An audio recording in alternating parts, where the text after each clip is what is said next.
Jego Eminencyjego Księże Kardynale, Father Ish, All Excellencies, Eminence, Cardinals, Bishops, esteemed clergy, Kвод Arav, Sandmel, Szanowni Państwo, dear guests. Nostra Aetate in qua genus humanum in dies articus unitur et necessitudines inte varius populus augentur. In these words, Pope Paul VI opened the historical statement later known as the Nostra Aetate, which reads, for those of us who don't speak Latin, like me, in our time, when day by day mankind is being drawn closer together and ties between different peoples are becoming stronger. So this was the situation that the Pope described 60 years ago. So one would accept that 60 years later, in 2025, we will be even more closer, right? Humankind will be already maybe merged into one big unity of friendship and love. But we should ask ourselves, are we 60 years later after the Nostra Aetate, are we there? Is humankind really together? Unfortunately, I think we all know the answer. And we should ask ourselves why we are not together and what can we do to come closer. As the son of the Jewish people, yes, your elder brother in faith, as Pope John Paul II said, and as the representative of the Jewish state, I would refer only to Article 4 of the Nostra Aetate, which refers specifically to the Jews.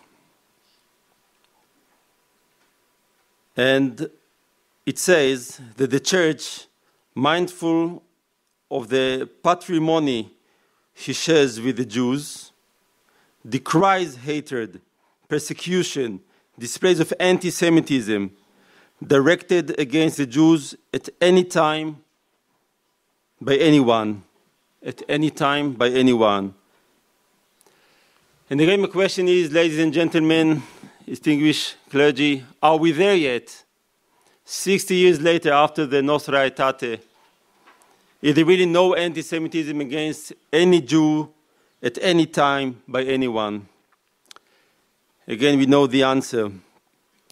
Unfortunately, anti-Semitism rises its ugly head again, sometimes distinguished also as anti-Israeli criticism. But the IRA, the International Holocaust Remembrance Alliance, in its definition of anti-Semitism, clearly decides that in many cases, anti-Israeli criticism beyond certain stage is also anti-Semitic. That's in case of denying the right of Jews of Israel for self-determination, like when chanting from the river to the sea, which leave no place for Israeli state, like when you execute double standards on Israel, when comparing contemporary Israeli policies to those of the Nazis.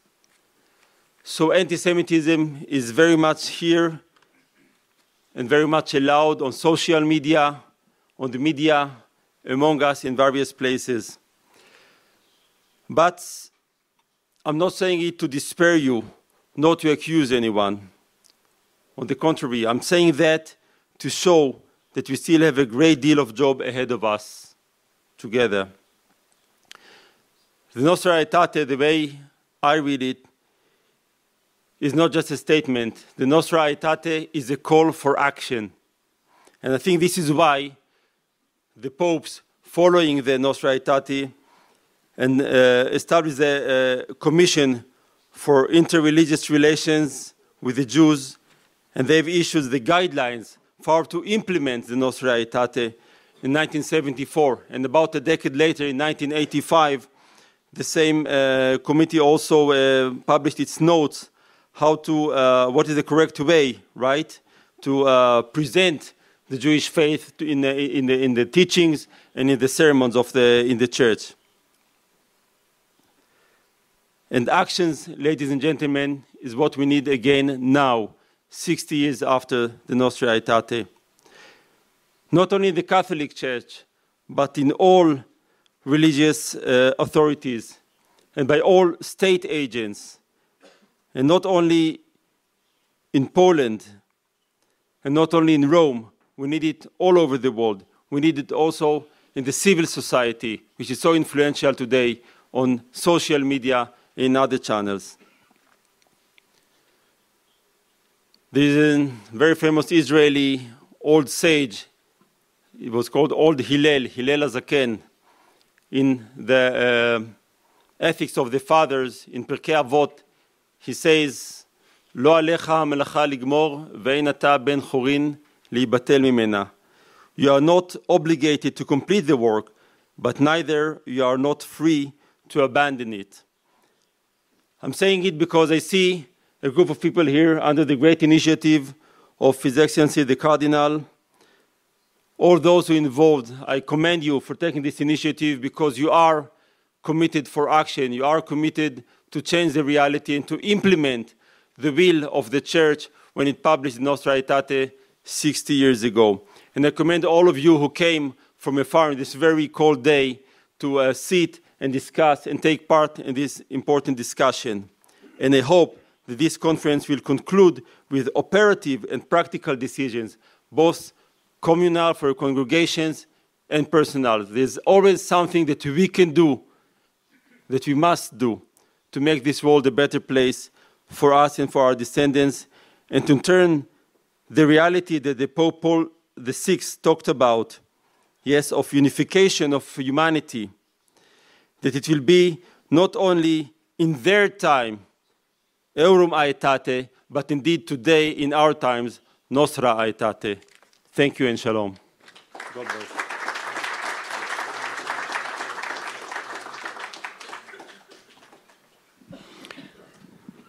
Thank you very much for the words of truth and peace and reconciliation.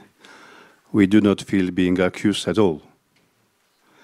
We know, and we know it from Pope John Paul II and from his document Reconciliatio et Penitentia, that if you want to reconcile people, you have to go down to the very bottom of the division. If you do not reach this bottom of division, you only plaster it on the surface, and the result is nothing. So we are thankful for the words you spoke to us. Thank you very much once more.